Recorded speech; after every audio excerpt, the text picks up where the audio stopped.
Hello students, তোমাদের সকলকে স্বাগত জানিয়ে আজকের ভিডিও শুরু করছি। আজকের ভিডিওর বিষয় দশম শ্রেণী গণিত দ্বিতীয় অধ্যায়ের অঙ্ক সরল সুদ কষা বা সিম্পল ইন্টারেস্ট। সেই সিম্পল ইন্টারেস্টের প্রথমে আমি তোমাদের কি করে নির্ণয় সূত্র সেটা বলে তারপরে একটা অঙ্ক দিয়ে শুরু করব। এরপরে পরপর আমি তোমাদের সমাধান করে দেখিয়ে দিব, ঠিক আছে, যত অঙ্ক আছে। তাহলে আজকে দেখো সরল সুদ কষা বা সিম্পল ইন্টারেস্ট।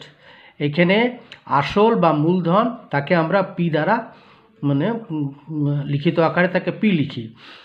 বার্ষিক সরল সুদের হার সেটাকে লেখা হয় R%, সময়কে লেখা হয় টি, আর সুদ মানে আই। সবৃদ্ধি মূল বা সুদাসলকে কি করে নির্ণয় করা হয় না, আসলের সাথে সুদ যোগ দিলে সেটা হবে সবৃদ্ধি মূল বা সুদাসল।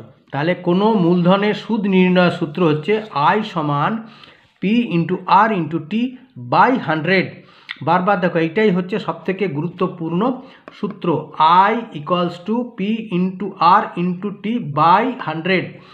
এইবারে ধর একটা অঙ্ক, এখানে এগুলো বুঝিয়ে দিয়ে কোনটা পি কোনটা আর কোনটা টি এগুলো বুঝিয়ে দিয়ে একটা ছোট্ট অঙ্ক দিয়ে এখানে শুরু করছি। কোনো মূলধন 10 বছরে দ্বিগুণ হলে বার্ষিক সরল সুদের হার কত?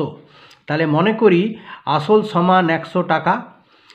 100 টাকা 10 বছরে দ্বিগুণ হয় বলে দেওয়া আছে, প্রদত্ত যে 10 বছরে দ্বিগুণ হচ্ছে। তাহলে 100 টাকা 10 বছরে কি হচ্ছে, দ্বিগুণ হয়, অর্থাৎ 200 টাকা হয়। দ্বিগুণ হলে 100 ইন্টু 2 মানে 200 টাকা হয়।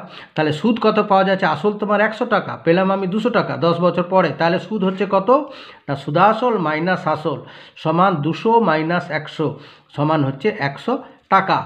এইবারে এই ফর্মুলাতে আই সমান P into R into T by 100-এ আই মানে হচ্ছে কত, ওই যে বলেছি আই মানে সুদ হচ্ছে 100, সেটা বসালাম 100 ইন্টু পি মানেও 100, ওইটা বসালাম 100 ইন্টু আর টাইম হচ্ছে 10 বছর ইন্টু 10 বাই 100। এবার 100 উপরের 100, এইখানে এই 100 কেটে গেল, তাহলে রইল কত, এটাকে এইদিকে নিলাম 10 আর সমান 100, এই 100টা এইদিকে নিয়ে এলাম। তাহলে 10 আর সমান 100 বা আর সমান হচ্ছে 100 বাই 10।